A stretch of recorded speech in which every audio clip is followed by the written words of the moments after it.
प्रिय भाई बहनों, आज की कक्षा में आप लोगों का स्वागत है। आज जो टॉपिक हम अध्ययन करने वाले हैं वो है past continuous tense. Past continuous tense की क्या पहचान होती है, इस काल के वाक्यों को जब हम हिंदी से इंग्लिश में अनुवाद करेंगे तो शब्दों का अनुक्रम क्या होता है, हेल्पिंग वर्ब क्या यूज होती है, मेन वर्ब के फॉर्म को किस प्रकार से यूज करते हैं, इसके बारे में हम सीखेंगे। तो आइए देखते हैं। पास्ट कॉन्टिन्यूअस टेंस पहचान, इस काल के वाक्यों में भूतकाल में किसी कार्य का जारी रहना पाया जाता है तथा वाक्यों के अंत में रहा था, रहे थे, रही थी आदि आता है। इस काल के वाक्यों में भूतकाल में किसी काम का जारी रहना पाया जाता है तथा वाक्यों के अंत में रहा था, रहे थे, रही थी आदि आता है।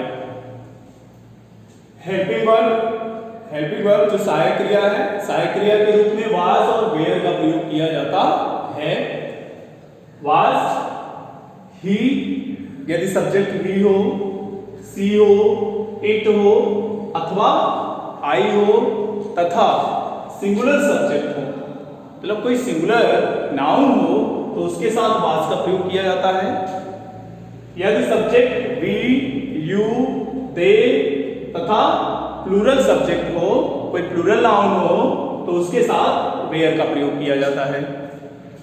मेन वर्ब जो एक्शन वर्ड यूज होते हैं, जो मुख्य क्रिया यूज होती है, उसके फर्स्ट फॉर्म में आईएनजी जोड़ करके प्रयोग किया जाता है। अफर्मेटिव सेंटेंस पहला है। अफर्मेटिव सेंटेंस साधारण वाक्य, यदि साधारण वाक्य है तो उसमें शब्दों का अनुक्रम क्या होगा, तो सबसे पहले हम लिखते हैं सब्जेक्ट। सब्जेक्ट सबसे पहले लिखते हैं, अकॉर्डिंग टू सब्जेक्ट वाज या वेयर का प्रयोग करते हैं, फिर वर्ब का प्रयोग करते हैं, verb in the sense verb first में आईएनजी जोड़कर प्रयोग करते हैं, फिर ऑब्जेक्ट का प्रयोग करते हैं। जैसे मोहन एक पत्र लिख रहा था, तो इसमें सब्जेक्ट है मोहन, तो सबसे पहले हम लिखेंगे मोहन। सिंगुलर है तो उसके अकॉर्डिंग वाज का प्रयोग। लिखना शब्द आया हुआ है, राइट, आईएनजी जोड़ेंगे तो राइटिंग। मोहन वाज राइटिंग, पत्र लिख रहा था, ए लेटर, तो मोहन एक पत्र लिख रहा था, Mohan was writing a letter. तुम मेरे नौकर को बुला रहे थे, सब्जेक्ट है यू, यू के साथ वेयर का प्रयोग। अकॉर्डिंग टू सब्जेक्ट यू के साथ वेयर का प्रयोग किया जाता है। यू वेयर बुलाना या पुकारना, कॉल, तो हो जाएगा कॉलिंग। यू वेयर कॉलिंग मेरे नौकर को, माय सर्वेंट। तुम मेरे नौकर को बुला रहे थे, you were calling my servant. Negative sentence यदि वाक्य नकारात्मक हो तो उसका हम कैसे अनुवाद करते हैं, तो सबसे पहले सब्जेक्ट लिखते हैं, अकॉर्डिंग टू सब्जेक्ट वाज अथवा वेयर का प्रयोग, फिर नॉट का प्रयोग, फिर वर्ब मींस वर्ब के फर्स्ट फॉर्म में आईएनजी जोड़ करके, देन ऑब्जेक्ट से अंत में ऑब्जेक्ट का प्रयोग करते हैं। जैसे राम दीवार से नहीं कूद रहा था, राम दीवार से नहीं कूद रहा था, सब्जेक्ट है राम। अकॉर्डिंग टू सब्जेक्ट क्योंकि सिंगुलर है इसलिए इसके साथ वाज का प्रयोग। राम वॉज नेगेटिव है, देन नॉट का प्रयोग, नॉट कूदना, जंप, आईएनजी जोड़ेंगे jumping. Ram was not jumping over the wall, दीवार से कूदना अर्थात दीवार के इस पार से उस पार होना, तो jumping over the wall. Ram दीवार से नहीं कूद रहा था, Ram was not jumping over the wall.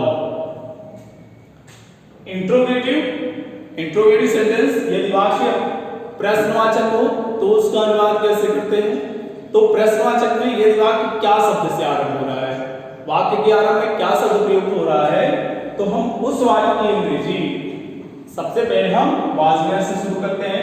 According to subject सबसे पहले हम वाज वेयर का प्रयोग करते हैं, फिर सब्जेक्ट का प्रयोग करते हैं, देन वर्ब और फिर ऑब्जेक्ट का प्रयोग। जैसे क्या हम बाजार जा रहे थे, अब यहाँ पर सब्जेक्ट है हम मींस वी, प्लूरल सब्जेक्ट, तो प्लूरल के अकॉर्डिंग यहाँ पर यूज होगा वेयर, फिर सब्जेक्ट आएगा वी। जा रहे थे, गोइंग, कहां पर, मार्केट, तो क्या हम बाजार जा रहे थे, were we going to market, last में साइन साइन ऑफ इंट्रोगेशन, प्रश्नवाचक चिन्ह।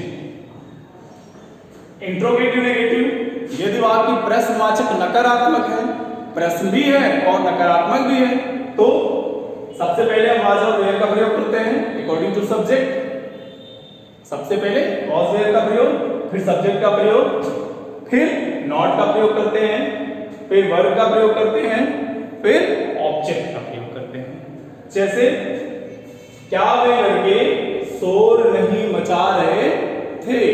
अब लड़के, इसमें जो सब्जेक्ट है वो लड़के हैं, प्लूरल है, तो वे लड़के प्लूरल है तो हो जाएगा वेयर दोज बॉयज।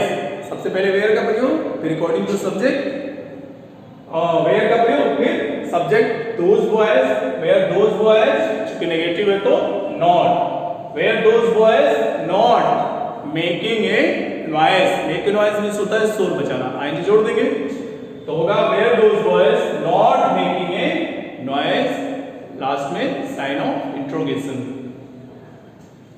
कक्षा में कौन रो रहा था।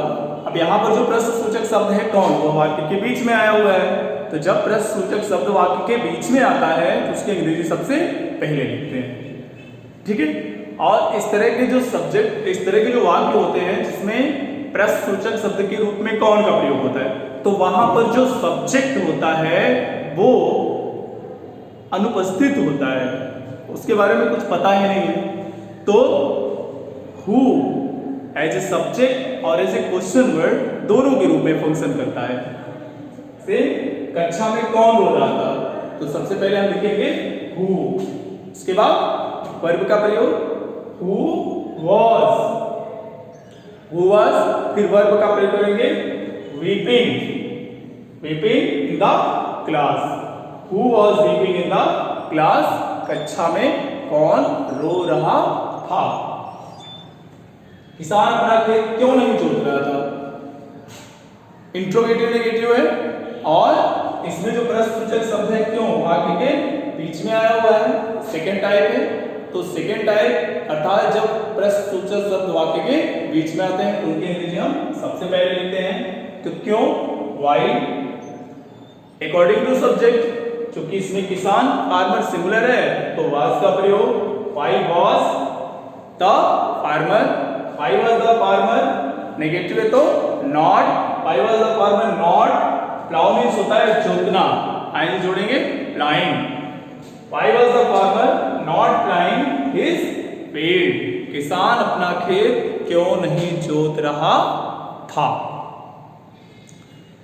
तो इस प्रकार से हम पास्ट कॉन्टिन्यूअस टेंस के वाक्यों को हिंदी से अंग्रेजी में अनुवाद करते हैं। पहचान होती है, वाक्यों के अंत में रहा था, रहे थे, रही थी आता है। हेल्पिंग वर्ब के रूप में जो प्रयोग होता है वो है वाज और वेयर। वाज का प्रयोग ही, सी, इट तथा सिंगुलर सब्जेक्ट के साथ वाज का प्रयोग करते हैं। यदि सब्जेक्ट आई है तो उसके साथ भी वाज का प्रयोग करते हैं। वेयर का प्रयोग वी, यू, दे तथा प्लूरल सब्जेक्ट के साथ वेयर का प्रयोग करते हैं, ठीक है। मेन वर्ब जो होती है, मेन वर्ब में आईएनजी जोड़ करके, अर्थात वर्ब के बेस फॉर्म फर्स्ट फॉर्म में आईएनजी जोड़ करके हम प्रयोग करते हैं। जो शब्दों का अनुक्रम है, structure of word, sequence of words है, वो अफर्मेटिव, नेगेटिव, इंट्रोगेटिव और इंट्रोगेटिव नेगेटिव। तो हम आरंभ से ही पढ़ते आ रहे हैं, प्रेजेंट इंडेफिनिट से ही जो शब्दों का अनुक्रम होता है वो सेम होता है। अफर्मेटिव के शब्दों का अनुक्रम किसी भी टेंस के किसी भी फॉर्म में, नेगेटिव का अनुक्रम इंट्रोगेटिव और इंट्रोगेटिव नेगेटिव का अनुक्रम एक समान होता है। केवल दो चीजों में परिवर्तन होता है, वो है पहला है हेल्पिंग वर्ब और दूसरा है जो मुख्य क्रिया प्रयोग होती है उसके फॉर्म में, कि वो किस प्रकार से प्रयोग होगी। फर्स्ट फॉर्म प्रयोग होगा, सेकेंड फॉर्म प्रयोग होगा, थर्ड फॉर्म प्रयोग होगा, आईएनजी जोड़ करके प्रयोग होगा, वर्ब में एस या यस जोड़कर प्रयोग होगा। यह डिपेंड करता है टेंस के फॉर्म पर, उनकी स्ट्रक्चर में कोई परिवर्तन नहीं होता है। I hope you understand this topic. Thank you.